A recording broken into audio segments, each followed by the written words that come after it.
Pakasa ekutuusibwako GROW projekiti ya gavumenti ya Uganda eddukanyizibwa PSFU ne Ministry ya Gender ng'evujjirwa World Bank.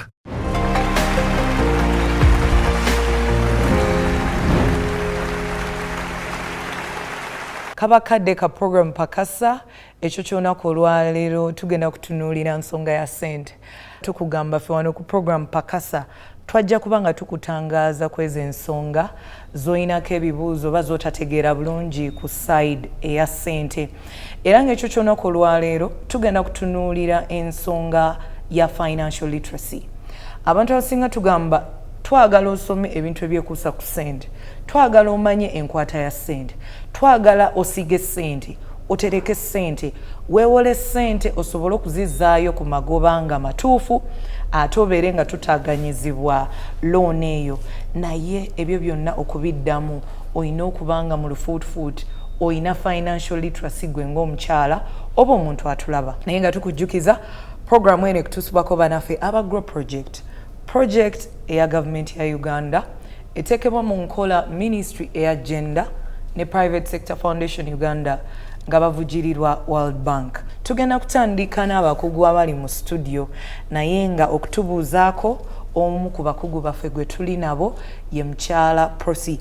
Twesimye okuba nawe program Pakasa, buuza kuba tulaba amannya n'omulimu gw'okola. Neyanziza nnyo omuteesiteesi omumbejja. Nsanyusa okuba wano olwaleero, amannya nze Prosi Namubiru nga nze manager w'abavubuka abakyala n'ababundabunda okuva mu Centenary Bank. Twesimye okuba naawe. Ate ku luyi luli mwezi gw'abakyala era tukuleetedde omukyala nga muna business naye yafuna mu nteekateeka eno eya GROW nga tannatubuulira ku sayidi eyo okufunamu eno enteekateeka agendera naye kutuyambako okulambulula ku nsonga ey'enkwata ya ssente gwe ng'omukyala. Twesimye okuba nawe ku program Pakasa. Nange nesimye kuba nammwe Ababukedde TV. Buuza ku balabi baffe amannya n'omulimu gw'okola. Amannya Kabasinga Topista nga nkola business nina ekyuma ky'obuwunga.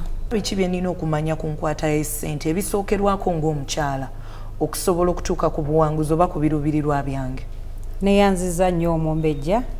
Omukyala yenna ali eyo atulaba era awuliriza, webala okuwuliriza, webala okuwaayo akadde kano kubanga naawe otudde ku programu eyo kubanga oyagala obeeko kyofunamu. Kakati ng'omukyala yenna ayagala okgenda mu maaso, eriyo obubaka obutonotono kye twanditandikiddeko empisa mu by'ensimbi. Ne bw'olifuna ez'enkanawa naye nga tolina mpisa mu by'ensimbi oba ebyenfuna, omuzungu kyayita financial discipline, oba otawaanira bwereere. Buli lw'ozifuna bwe zifuluma. Kakati gw'ayagala okufuna empisa mu by'ensimbi, bino bye bimu ku bye weetaaga okuba nabyo. Ekisooka, saasaanya kitono okusinga bw'oyingiza. Era mu kino weebuuze, wali otuddekawo n'obalirira ennyingizaayo oba ensaasaanyaayo? N'abakyala abali awaka nga bakuwa buwiza akameeza, oteekwa okuba ng'omanyi mmeka entuufu z'osaasaanya na mmeka z'oyingiza. Kubanga ne kameeza okwo tukolerako ebikulu. Oli n'agamba naye omwana wasobodde otyo omutwala ku ssomero nti naguze ebitabo naye mbadde nzija nfissa ku zaaki?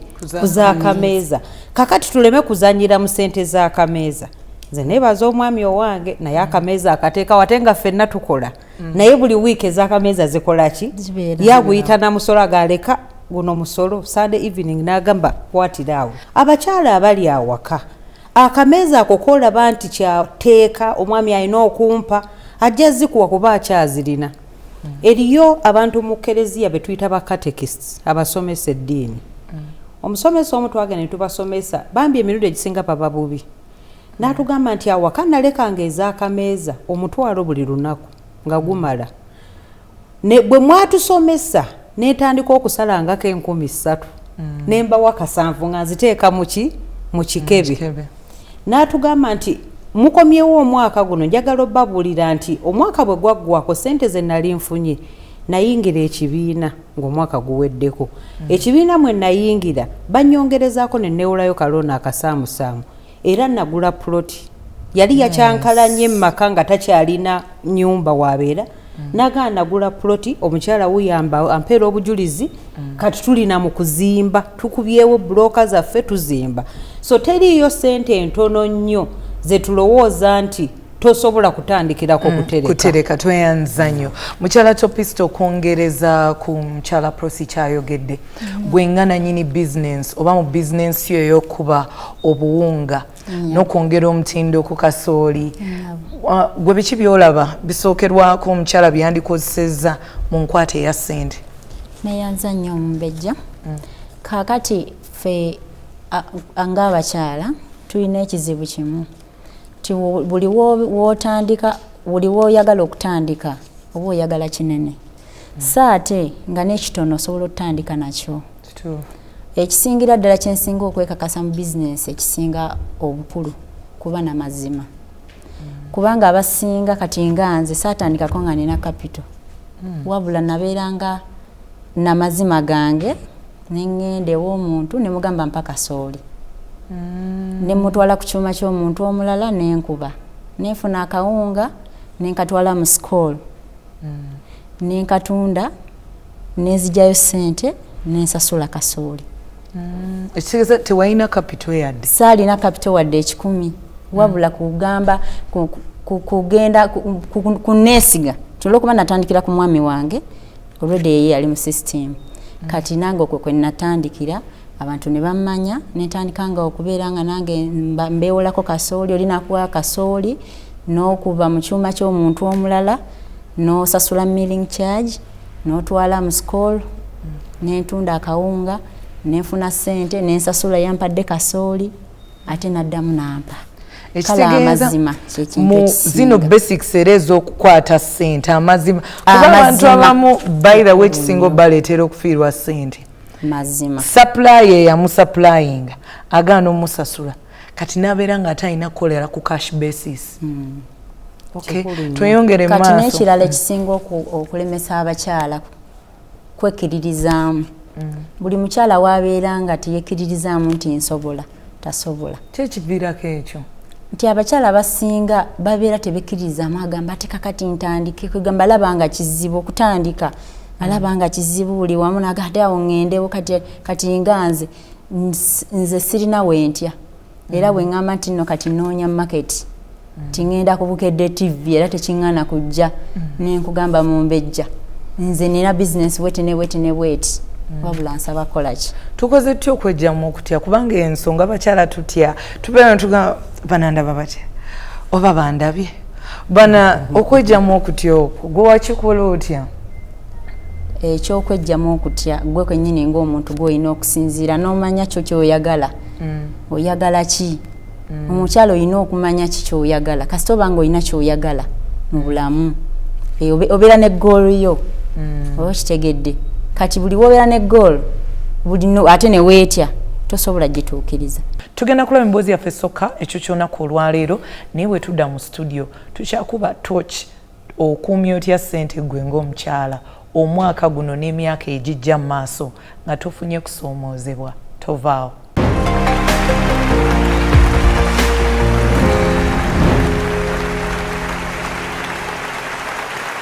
Chiko Betty mukyala munna business ng'ono atunda mmere y'ensigo mu katale k'ejjinja ng'era bizinensi eno agimazzemu emyaka egiwulira ddala 20.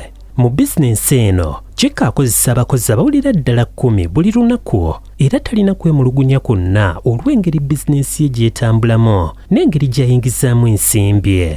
Ng'era enkola yaffe bw'erya twayagadde okumanya engeri gye yatandikamu bizinensi eno n'ekigendererwa ekyokwongera okulaga ggwe omulabi waffe nti ebintu bisobokera ddala. Ndi mukyala musuubuzi ntunda ebirime eby'endawulo ntunda amaido ntunda omukose empindi kawo obulo obusuubuzi buno bumazeemu emyaka egiwera 2 kubanga natandikira mu Jinja Central Market.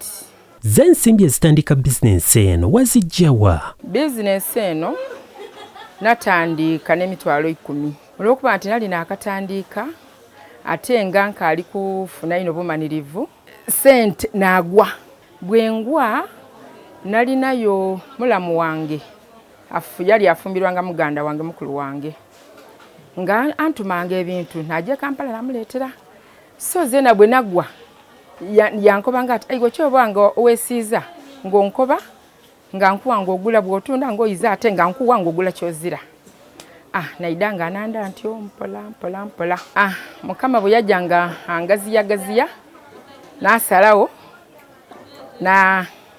naida n'anoonya sitowa. Mu kiseera kino Betty alina edduuka gaggadde era twamusabye atunnyonnyole engeri gye yakulaakulanyamu bizinensi ye okuva ku mutendera ogusookerwako okutuuka weeri olwaleero. Nasalawo okuyingira bizinensi kubanga embeera teyali nnungi. Nali neetaaga okusomesa abaana bange nga neetaaga n'okubeerawo awaka nga tuli bulungi. Omwami yali waali naye nga talina busobozi. Mu bizinensi si buli lunaku nti lubeera lw'amasanyu. Betty ng'omuntu alina ebimusoomooza n'okusingira ddala abantu abatwala ebyamaguzi ku mabanja nga bw'annyonnyola. Ebiseera ebisinga obungi bakasitoma baagala bawola. Abantu baagala okukola naye tebalina kapito. Olw'okuba Betty musasuzi wa looni mulungi, kino kimusobozesezza okugenda mu banka enfunda eziwerako okusobola okufuna obuyambi. Era wakati mu kunoonya looni okwongera okuteeka mu bizinensi ye, eno gye yagwira ne ku looni za Grow. Betty ye mukyala eyasookera ddala okufuna looni ya Grow okuva mu Post Bank e Jinja. Nali njogera n'oyo omwami akulira ebya looni section, ne wabaawo omwami eyajja gyali n'agamba, "Sebo, mami tumuwe Grow." Kati bwe yavaawo kwe kubuuza oli ne mugamba ate Grow kyeki. N'angamba nti waliwo ssente naye nga z'abakyala naye z'amagoba matono ate okusingako ku zino ze tubadde nga tukuwa. Ne mugamba wekiba kisoboka mu mpeezo n'omwezi tegwaggwako. Betty yasaba miliyoni 50 era zino zaamuweebwa. Bw'atyo n'ayongera mu bizinensi ye n'ekigendererwa eky'okugiteeka ku mutendera ogweyagaza. Yali kapito nga njagala kwongeramu kukwali kuzaali zisigaddemu nga maze okusasula erirooni nga njagala tekola ki boostinga bizinensi yange. Ebinyeebwa ebyo byolaba bitambula naye ebiseera ebisinga obungi bibeera mu bbeeyi nga ki mpanvu. So kikwetaagisa okubeera nga ki olina ssente. Mu kiseera kino Betty akwegombesa obusuubuzi oluvannyuma lw'okugezaako emirundi egiwerako ebintu ne bigaana, kyokka n'alemerako olunaku olwaleero musanyufu era bizinensi ye emukoledde ebyamagero. Abaana bange basoma kuba nali nkyagala nnyo kuba nze nasoma naye saagenda wala naye nga nsaba Katonda ne mugamba njagala Mukama njagala nze wessaatuuka abaana bange bakole ki batuukewo. Mukama yannyamba basoma nga bwekugambye ninamu aba diploma abana ba diguri.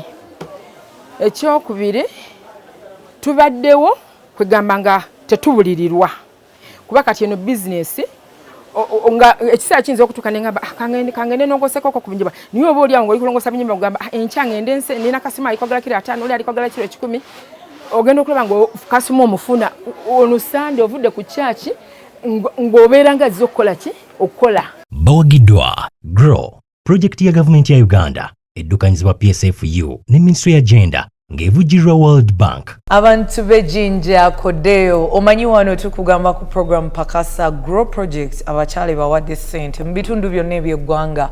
Awo nno twali Jinja ewa mukyala Chiko Betty naye ng'omulimu gwakoze gw'amaanyi ddala.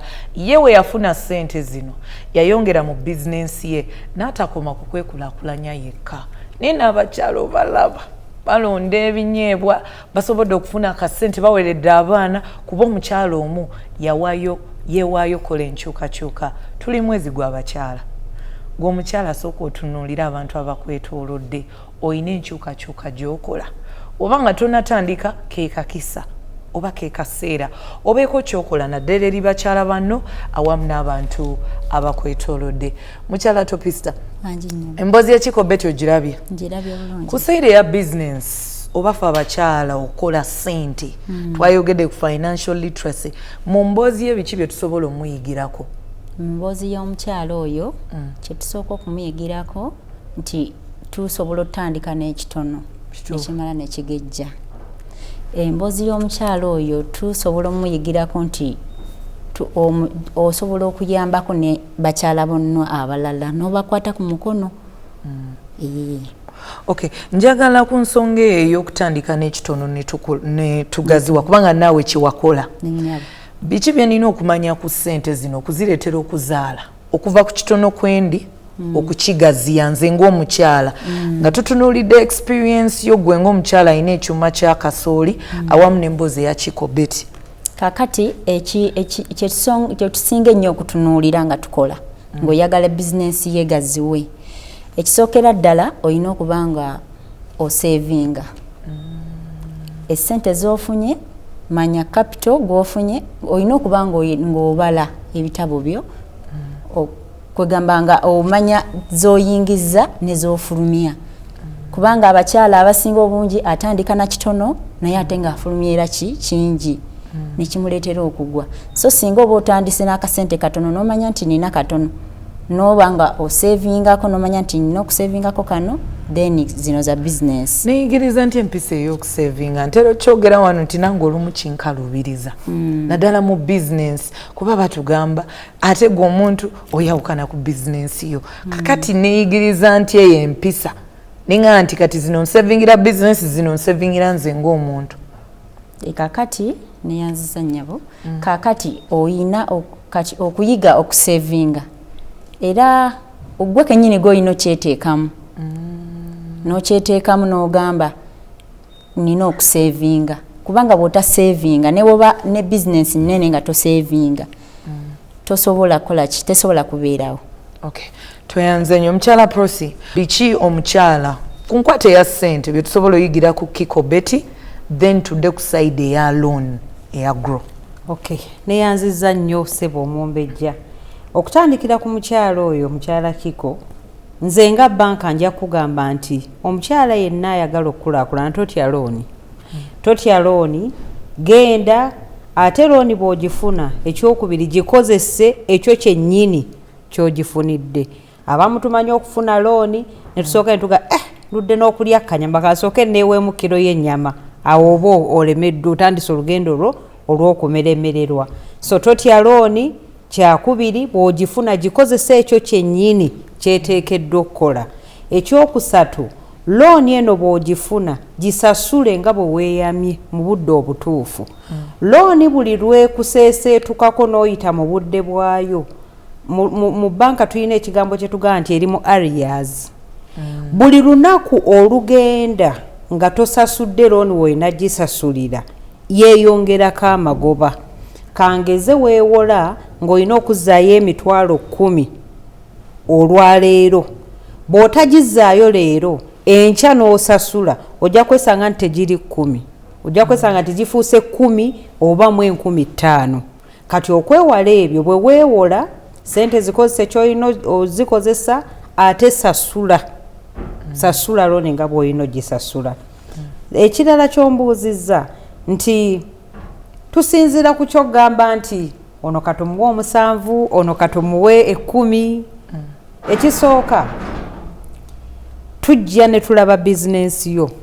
Bwe tuba tugenda kuwola tetwandyagadde kuwola okaluubirirwa okusasula. Twagala tukuwe looni nga ddala tulaba onoosobola okusasula. Bank tetunuulira kutwala ssente zo zonna kuba abamu bajja okwewola ne bagamba nze nja okusasula obukadde 100 nja kuzangayo akakadde kamu buli mwezi. Twagala tutunulira bizinensi yo naawe oli muntu olina oba oliawo famire gy'olabirira olina ebirala by'okwasaganya.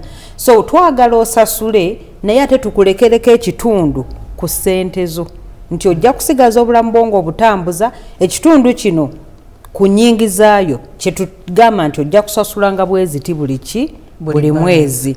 Era y'ensonga lwaki nti ojja kujja osaba obukadde 10 tugambe nti naye okusinziira ku bizinensi yo tugenda kuwa 7 kuba tetwagala okutuke ng'otandise okusasula looni eno kuba nawe olina ebirala ebirina okusigala nga bitambula obulamu obwa bulijjo.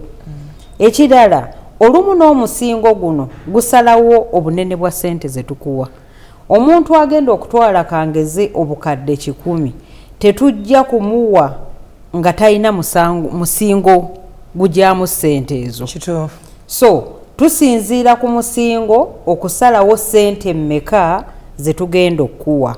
then ekirala omulimu gw'okola bizinesi gy'okola oyinza okuba waakatandika bizinesi ogimazeemu emyezi 6 tujja kuwa ssente kuba oyina records ze eziraga nti ddala nnyingiza bwenti nfulumya bwenti naye tetujja kubanga tetukwesize nnyo wadde tukwesiga naye si nnyo kubanga oli mupya mu bizinesi then otubuuza lwaki tugamba abantu nti ssente teziriiwo ng'ate aba private sector bagamba ssente weeziri ssente zituweebwa mu tranches mbadde noonya tranches bwenkiza mu Luganda zituweebwa mu bitundutundu kati nyinza okugeza sentire basooka ne batuwa obuwumbi 6 ne tubugabira mu nnaku 9 yeyo demand ya ssente obwetaavu weebuli ne tuzigabira mu nnaku 9 ne bayisaawo emyezi nga3 ne batwongera obuwumbi obulala 6 olw'okuba abantu baali already bategedde grow ng'ekutta akati obwo twabugabira mu nnaku 5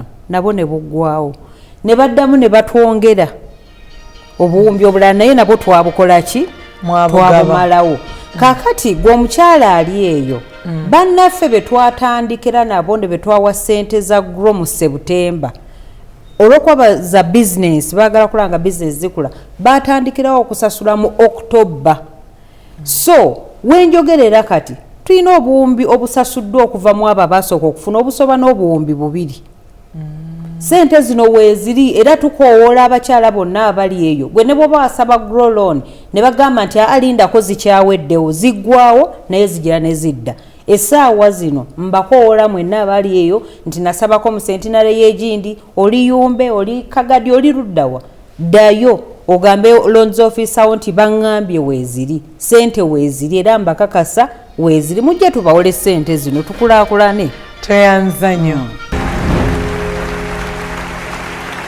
Aparo Margaret tiyamalako misomo gye era ng'ono yakuma mu siniya yakuna nga mu kiseera kino emirimu gy'agikolera ku mabbali g'oluguudo mu kibuga ky'Eggulo kumpi n'akatale ka Gulu Central Market.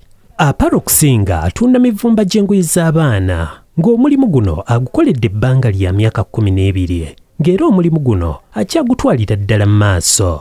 Ekirowoozo ky'okutandika bizinensi eno Aparo yakifuna okuva ku mukwano gwe oluvannyuma lw'okumala emyaka 2 ng'atudde waka nga kyajja amaliza siniya ye ey'okuna.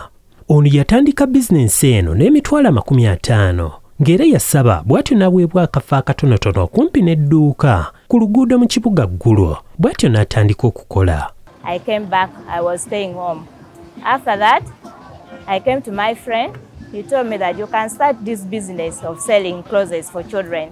I've started with 500. Now I've sold that children clothes something like for 12 years now. Ebbanga lyonna ly'amaze ng'akola omulimu guno Aparo abadde tafunanga kuloni yonna kubanga yali talina musingo gwonna. At first fearing the loan. I don't want to go for loan. I just go for this Bolde Chop. This is saving because I have no other thing which I can give to bank. You know, other money they give, the high really, they give you 20%, they give you all 2 weeks. Oluvannyuma lw'okumanya ku mawulire agakwata ku looni za Grow, Aparo yafaayo nnyo okumanya ebikwata ku looni zino n'emitendera giyitibwamu okusobola okuzifuna. Mu kiseera ekyo omutendera gw'okugaba looni za Grow gusooka gwali guweddeko nga Aparo yalina okulinda omutendera ogwokubiri okusobola okulaba ng'afuna omukisa ogufuna ssente zino. Women were talking about Grow. Then I was fearing. Then I went to Centenary. For me, I heard about Grow. I want Grow. They told me that Grow is what? Is down. Then I said I will wait for this what? For the second lot. Then I've waited. Then the Grow came. I went there. I asked them for 7 million. Then they told me that 7 million you have to be with other requirements which you can give us here. Then I told them for me, I don't have those requirements. What I have is this one. Then I can take you home. Then I took them home, then here. Then after, they gave me that money. Aparo yaweebwa obukadde 5 mu mwezi ogw'Oktoba omwaka ogwa 2024 era ng'ensimbi zino waakuzizzaayo mu bbanga lya myezi 11. Ensimbi ezaamuweebwa Aparo yasalawo okuzisuubulamu engoye kubanga mu kiseera ekyo obwetaavu bwazo bwali waggulu nnyo. I got 5 by the way. The 5 million was really enough for me to my what? Capacity. That money helped me a lot because I went to Kampala. I got good thing. You know the square shirt which I cut the square shirt for boys. If you cut the good one, people will buy. Even like if I cut the 1.5, that very day I can sell something like even $1 million. Then the dresses for girls, always I did on children thing on it. I sell, I got good money. Really was not bad. From 5 million, I raised money like to 10 million. The money I got, I go and bank. When I open the money I got, I go and bank. It was like that. Now for me, I have money there. When it reach that day, because they cut money on the 5th. If it reach on the 5th, they just cut. Kati olw'okuba alina kapita amala, Aparo yasalawo okugaziya ebyenfuna bye bw'atyo n'ateeka ssente mu kusuubula emmere ey'empeke ng'era mu kiseera kino agisuubula mu bungi bw'atyo n'atunda ku bbeeyi eya wagguluko. Because now I've got the money, I've changed the business. I'm buying other produce. I went in the village. Sometimes I buy maize. Even I have maize because I have some store there in the village. It is not my store, but I hire. Like next month, I will sell that maize all. Because I bought the maize at 700, I will wait, I give them at 1,000 per kilo. Ono era ayambye nnyo okuwanirira omwami we mu kusasula ebisale by'abaana eby'oku masomero. Yadde amaze ebbanga lya myaka 12 ng'akolera ku luguudo. Aparo alina ekiruubirirwa eky'okufuna edduuka ery'obwannannyini olwo atambuze emirimu gye ewatali mbeera yonna emutaataaganya. Really, the way I am, I was really so happy. Because most of people who they have good thing, they didn't get that money. With their business are so good, they didn't get that money. Even as you asked me that, the way I feel, I was really so happy. Because I got that money, I thought even they will not give me. I want more money. Because I know that if I get that more money, will make my business even to grow more. Bawagidwa Grow, project ya government ya Uganda, eddukanyizibwa PSFU ne Ministry ya Gender, ng'evujjirwa World Bank. Emboozi ya Aparo Margaret bye bimu ku bintu ebitulaga nti wonna wooli. Bakyala twagala nnyo ebizimbe ebinene, twagala nnyo amaduuka amanene, naye ng'olumu kapito gwe tulina tatuganya ne twonoona ssente mu bintu ebyo ebyamalidaadi ate ne tutazikola. Kyala akolera ku street atunda ngoye ze naye asobodde okukwata obulungi akasente ke ne yeewola Grow loan n'asobola okwongeramu amaanyi kati stock omuyitirivu ddala. Mulimu agumazeemu emyaka 12 naye olaba engeri gy'akolamu waliwo essuubi.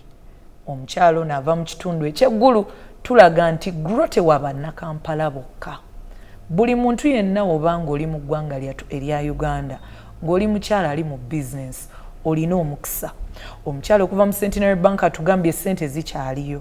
Oba nga loan officer we yakugamba nti zaggwayo, mutuukirire ayogedde wano ku program Pakasa. Omugambe nti nawulidde ku program ya Pakasa nga bagamba nti ssente gye ziri. Naye nga kusaidi y'enkwata ya ssente n'enkwata n'enzirukanya ya business, mukyala Topista, okusinziira ku mboozi y'omukyalo oyo ow'eggulu, biki bye tusobola omuyigirako? Omukyala ow'eggulu, omukyala kye tusooka omuyigirako kuba bakozi. Kituufu. Engeri gy'ali ku street n'aba ng'alaga nti akola. Nze ndaba nga mukyala muvumu. Tulina kuba bakozi. Abakyala abali eyo balina omuyigirako, nange kye muyigirako nti mukyala mukozi. Abasinga obungi kati ayinza okuleeta bizinesi ng'eyo n'ateekaawo engoye n'awulira nti eriyo okuziika egindi ti ate eriyo niigina kwegamba n'aleka wano bizinesi n'alekamu omuntu omulala ye n'agenda. Ekyokubiri, abakyala buli bwafunamuko akasente n'alaba nga bizinesi yeyongeddemu akasente aba ayagala akola edduuka. Ave ku street kwegamba bandabe nange nina edduuka kitegedde. Naye ono omukyala ye wadde nga ayongeddemu kapito yasigadde ku street kitegedde. Ekirala kye tuyigira ku mukyalo ono, omukyalo ono asobodde okugabirako abalala emirimu bakyala banne. Ffenna ate nga kye twetaaga. Dire nandivudde ku street okudda mu dduuka, dire nandiguddewo branch endala, dire nandigaziyiza edduuka mwenkolera. Kakati okugaziya business kisinzira ku capital. Kakati kiringa nange bwe natandika business nali nkolera wa muntu. Nga nkolera wa muntu nentwala nentunda neza nenkolera eri paka bwe natuuka ekiseera nga nange mpulira kati neesobola okukola ekyuma ekyange ate era bwe nakola saazimba kizimbe nakubawo bibaati nenkubawo ebibaati nenteeka omwo ebyuma ebitonotono byentandikirako bwe nalaba nga era bizinesi eyongedde okukula nezimba ekizimbe nengula n'ebyuma ebipya ebirungiko ebisinga ku biri so okugaziya si kibi naye oyina kumala kuweyinga bizinesi gy'oyina eyimiridde etya kapita akumala kubanga eriyo okugaziya ate kapita naggwawo njagala olambulula abantu balage nti eno looni woba ogifunye eyamba ate ekyusa obulamu wafuna ssente meka wafuna mu banka ki nkyukakyuka kyeriwo okuva wafuna ssente zino n'essaawa zino wetuli ate looni eno wogigerageranya ku loons endala ekyusa etya obulamu neyanziza nnyo nnyabo kaakati looni eno nafuna looni ya $5,000,000 okuva mu Centenary Bank branch Mukono looni eno nalina era nga wenkugambye nti nina ekyuma naye nga tuwewa nangalo kasooli tumuteeka katimba netuwewa then wetusangamu ebbaaga erimu amayinja tukiteeka bbaali abakyala ne bakolaki ne bagalondamu kati nga kinafuya ki omulimu era nga naye nga buli wenegibalamu nga ndaba sirina ssente zisobola gula kyuma kiwewa kasooli nga buli wenjira neŋŋamba nandiguzeeyo ekyuma era we nawulira gro nadduka misinde mu banka nembagamba bannange nsabayo ku looni era looni ofisa wange nambuuza ogenda zikosa ki era nga bebatubuuza nemugaa njagala gula kyuma ekiwewa kasooli najja nanambula ate era naye yali akimanyiiko kuba kuva dda nga nkimugamba nti mukama anaabanyambi nemaliriza eno gye nali nnina nti njagalayo looni endala ngula ekyuma ekiwewa era kasita bampa looni nengula ekyuma ekiwewa kasooli wadde nga tekirondamu mayinja tekirina destona ejja mu mayinja naye ati sikijjamu dasti kijjamu ebikongoliro kasooli naabanga atukula kati bwe tuba tusanze mu bbaaga erimu obuyinja then abakyala nga bagirondamu gwe walindira bbanga ki okufuna looni eno looni obumulumulu mbuwulira naye nze kyendowooza si buli mukyala nti no yasaba looni ne bagimumma kubanga nze bangi bendabyeko abazifunye ewaffe bazifunye abakyala kubanga nze nange nali simanyi nakumanya nti gyeri naye era nali nzize ku banka kukola ki kuwithdrawinga ssente nensanga omukyala akolera mu Industralia bamwita Rachel naŋŋamba nemugamba njagala netunyumyanyumya ku mboozi naŋŋa nze nzize nno munnange wano njagala kubampe ku looni waliwo ssente z'abakyala gwe tonnaziwulira konze owaye wumbuulira naŋŋamba ssente gye ziri bazigabira abakyala era nange kyekindeese byendiko byengobako awo wennyini we natandikira nange neŋŋende walooni ofisa wange nemugamba owaaye nanga era mbadde neerabira okugamba gye ziri ssente z'abakyala era naffe netandika process walindira bbanga ki nalindira ndowooza wikisinga 2 okay njagala twogere ku biki byofunyemu ku looni eno comparinga n'endala eziri mu katale looni eno nnungi nnyo waliwo emisosososo gye basalaasala ku zino looni endala ezo tebasala okay ekyokubiri amagoba matono nnyo amagoba ga looni eno matono nnyo ate era essente ozifuna essente ozifuna nga we bazikoze eki wozisabye tebazisalaasala kati eno looni ogifuna kale wadde tuzaayo naye ssente nga bwe wazisabye bazikuwa mukyala Prosi njagala tutunulire tulambulule okusinziira ku mboozi ey'omukyala oyo w'eggulu engeri gy'omulabamu ku side eya grow loan awo njagala tusinga okulambulula abantu abasinga balina ebibuuzo byabwe abantu babuuza lwaki grow loan lwaki mba neewola eno loan eya grow wemba ndi mukyala ali mu business birungi ki byengendo gifunamu wemba nga njagala okugyewola nina kugenda ku branches ki abalala batugamba nti wemba nsasudde bulungi teriyokko kirala kye bampa njagala tulambulule ku nsonga ezo nga tuli kumpi kumaliriza program pakasa. Neyanziza nnyo Omumbejja Ssebuleira. Lwaki grow loan? Ffe mu Centenary Bank tulina loans nyingi nnyo, kumpi buli kika kya muntu twakikolera looni yakyo, kuviira ddala ku bavubuka okutuukira ddala ku bakadde abasembayo. Naye lwaki grow loan? Grow loan eyawukana ku loan endala zonna mu ngeri nti amagoba gaayo matono ddala. Tucharginga oba tukuggyako ebitundu 10 ku buli 100 mu bbanga ki? Ebbanga gw'olisalawo. Oyinza oganze nja kutwala looni ya myezi 6 nja kugitwala mu bbanga lya myezi 10 oba mu mwaka oba myaka 2 naye tosukka myaka 2. Kakati grow loan eno terina ebimu munzikirize mbyogere mu Luzungu kuba ne forms emujuza nga muzza okwewula zibeera mu Luzungu. Loan application fee, sente ezo z'owaayo nti ngenda kusaba loan teriiko. Tekuli loan processing fee teriiko. Yensonga lwaki bw'osaba grow loan ozifuna mu bulambalamba bwazo, kubanga buli obwo obusosososo obwo obubiri bwenjogedde tebukola ki? Tebuliiko. So mujettanire, interest eri wansi nnyo, ebitundu 10 kankugereze. Gwe omukyala ali eyo singa ojja olwaleero noga njagala kwewola obukadde 5. Obukadde 5 ngenda buzza mu mwaka gumu. Mu mwaka gumu amagoba g'oteekamu gigenda kuba emitwalo 43 gyokka. Kakati geraageranya ku manerenda abaali bewozeeko ku bamanerenda baffe ajja okugamba ebitundu 15 buli mwezi ku buli 100 kikutuulamu.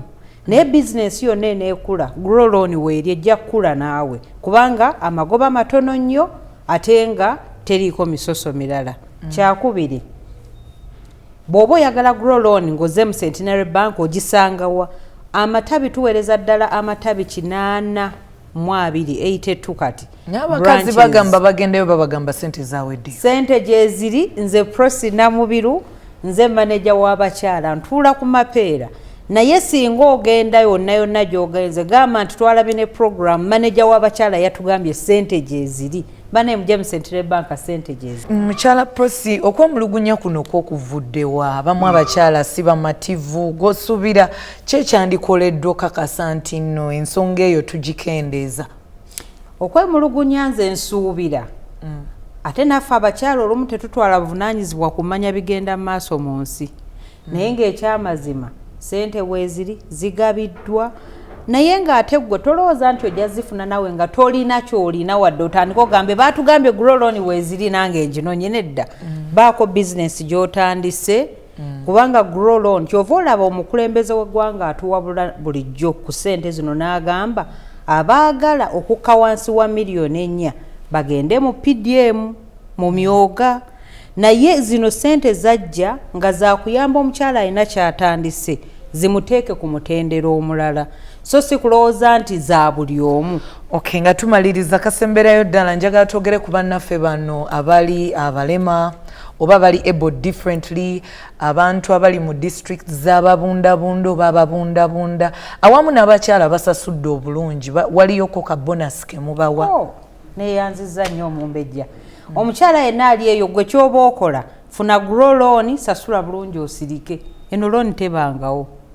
Omukyala yenna asasudde obulungi ekitundu kya loan ye, loan tenure. Bw'oba wasaba loan kangeze ya mwaka n'osasula bulungi emyezi 6 egisooka, tukuddiza ebitundu 5. Tusasula ebitundu 5 like ku magoba ku sente ezisigaddeyo ne tujja ne tugaa nti weebale kusasula ne tukuteerako sente ku akawunti yo. Ate abakyala ababundabunda ba refugees abayina obulemu ku mubiri obw'engeri yonna bo beewolera ku bitundu 8.5%. Kati gwe omukyala ali eyo ng'olina obulemu naye ng'olina bizinesi, guno omukisa gugwo. Ate gwe bw'osasula obulungi bakuddiza n'ebitundu 10. Era ffe tubakozeemu omulimu. Juzi twabadde Kasese ne tuyita bonna abaliko obulemu baweredde ddala nga 250 ne tubasomesa twakawaamu 2. Yes, Kasese eyo abakyala bakola. Eriyo omukyala alina obulemu gwe neegombye ennyo we Kasese asuubula Busia. Alinnya bbaasi ateekamu akagaali ke n'agenda. Kati gwe omulamu alina emikono 2 n'amagulu olaba lwaki tokola? Abakyala tukole tuve mu kugayala ebirungi ebiri mu grow nfaafa. Tweyanza nnyo Mukyala Topist Ovakabo Busemba eri abakyala eri abatulaba ku kukola nga tumaliriza program Pakasa? Abakyala kyembakuutira kuba bakozi. Kale wobanga tosobola gwenga omuntu weka okwetandika bakole groups. Abakyala bakoze group, nze ye waffe waliyo group. Bempa kasooli, nembawa kasooli okusimba, nembawa eddagala erifuuyira, nemba yambako buli kimu, then ne bakungula ne baleeta ne banguza. Bwe bulungi. So bakungaanira begatta wamu ne bakolera wamu, balina ekifo kyabwe bakipangisa ne bakolera wamu. Kati wobanga tosobola gwenga omuntu begatte bakole group, ate era ne loan ya ggulo kyemmanyi ndoze babeera ne group era babawula. Tweyanza nnyo. Omulungi ali ku program Pakasa, bigwa byokya. Tukwebaza okwekumira ku program ekutuusa ku kumanya, ekwongerako omutindo ng'eyita mu kumanya ezimu ku nsonga enkulu ze tutunuulidde ekyo ky'olunaku olwaleero, enkwata ya ssente. Batugambye okutereka mpaji nkulu, sireetangako mukugu ku ssente n'atayogera kutereka, naye okutereka ng'olina ekigendererwa oba ng'olina ekiruubirirwa, tereka osige. N'ekirala mu kifo ky'okwemulugunya sooka onoonye information entuufu. Program Pakasa tukuleetera abakugu okubanga battaanya oba nga bajjawo ezo ensonga zewemulugunyako gwe ng'omukyala ali mu business. Abasinga ade bagaa nti ssente zaggwayo, batugambye nti ssente zino bazigabira banka mu bitundutundu. Oyinza oba gwe watwalirayo fayiri yo oba okusaba loan zaali teziriyo, naye bagambye bazigamba bitundutundu, essaawa zino gye ziri. Yogera ne loan office awo, lemerako obeere ng'ofuna omukisa guno. Ekisemberayo ddala tetulina kwebalabira kukulembeza Mukama Katonda mu buli kye tukola, kubanga ye waali obulamu bwanguwa. Nkwebaza okulaba program Pakasa, kwagaliza ekiro ekirungi, sula bulungi, weeraba.